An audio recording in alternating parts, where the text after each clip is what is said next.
This is your WCFW Daily News Roundup for 105.7 CFW in Chippewa Falls and 93.5 The Tap in Eau Claire. For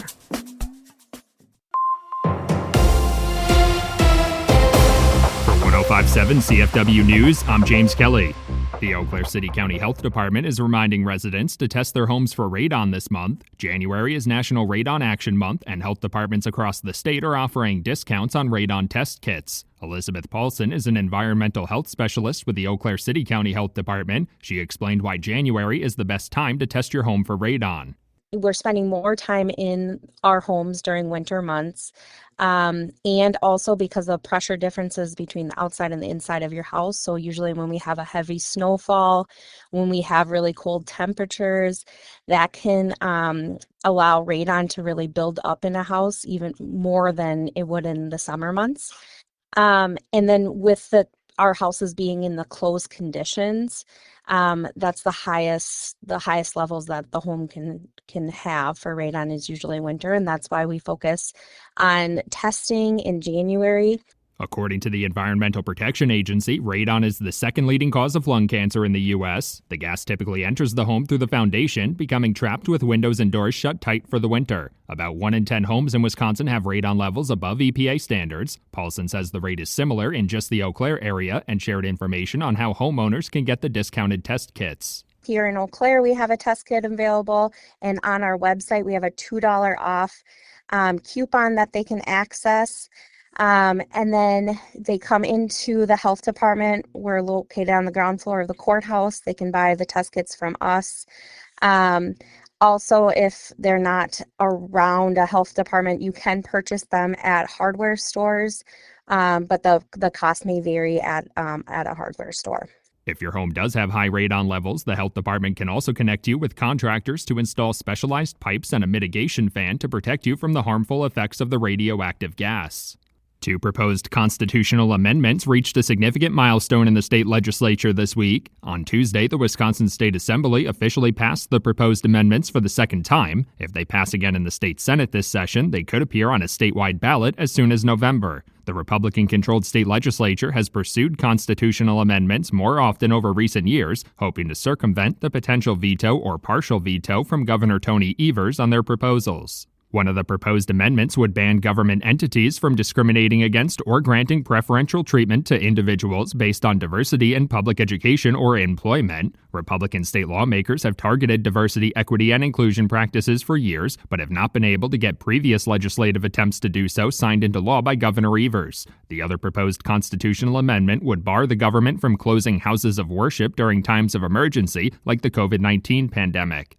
Governor Tony Evers and the Wisconsin Department of Children and Families officially launched the Get Kids Ready program this week. The program will provide $65 million in direct payments to child care providers across the state next school year. The goal is to provide free school readiness programming for 4-year-olds in the state and reduce the financial burden of child care for families. DCF officials say their hope is the program will ensure Wisconsin kids are entering the K-12 system fully prepared. Through the program, child care providers will help those 4-year-olds develop the academic, physical, and social skills they need to succeed in school. Families with kids who will be 4 years old on or before September 1st can apply to participate in the program on the Department of Children and Families website. Child care providers can also find out if they're eligible to participate in the program on the DCF website. The funding for the program comes from the $360 million invested in supporting the child care industry in the new biennial budget.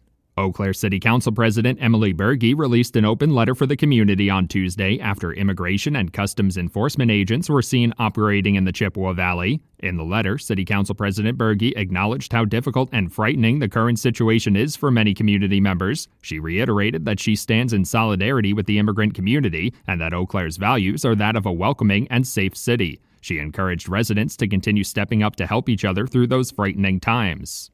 The Wisconsin Court of Appeals has denied the appeal request of Shane Helmbrecht after he was found competent to stand trial for the killing of his neighbor in Eau Claire about 10 years ago. Helmbrecht was initially found incompetent to stand trial and was ordered to live in a group home. He fled that group home in 2023 and was later found in Mexico. A judge found him competent to stand trial in September, a decision his defense attorneys appealed. Following the denial of that appeal, Helmbrecht is now scheduled for an arraignment hearing on January 27th.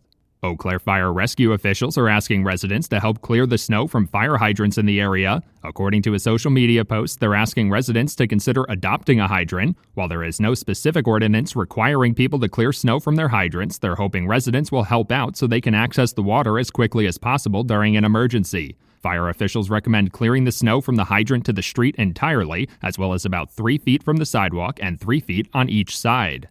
The Wisconsin Department of Transportation is sharing tips on recognizing human trafficking in honor of National Human Trafficking Prevention Month. State Patrol officials shared behaviors that could indicate someone is a victim of human trafficking, including acting fearful, submissive, or that their movements are being controlled. If you suspect someone may be a victim of human trafficking, you should call 911 if they are in immediate danger. You should call your local non-emergency police number or the National Human Trafficking Hotline if the situation is not life-threatening. For 105.7 CFW News, I'm James Kelly.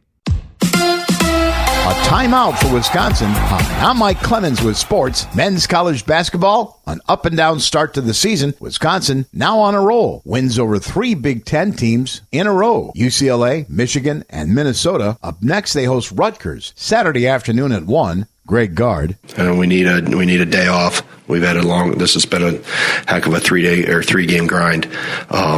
So we'll get some rest tomorrow and then use the last 2 days of the week to prep for Saturday. NBA, the Bucks in San Antonio tonight to take on the Spurs. NFL, the Bears host the Rams Sunday night at 5:30 in the playoffs after beating the Packers last weekend in Chicago. Lucas Van Ness. Yeah, that hurts. I got to give credit to them. They found a way to finish in the fourth quarter the last 2 times we played them, and unfortunately that comes down to our finish, and we didn't do enough defensively to hold our lead, and that's going to sting for a while. That's Packers defensive end Lucas Van Ness. With sports, I'm Mike Clemens. I'm meteorologist Brandon Bormans. Cloudy skies with some light snow developing today. Any accumulations would be light, high temps in the mid-20s. For tonight, light snow to continue. Accumulations tonight of 1 to 2 inches. Temperatures rising to near 30 degrees. Current temperature is 6 degrees. That's your WCFW and the TAP Daily News Roundup from Civic Media. Subscribe to this podcast on Spotify, Apple, or wherever you find your podcasts. Find more news at WCFW.FM or thetap.fm.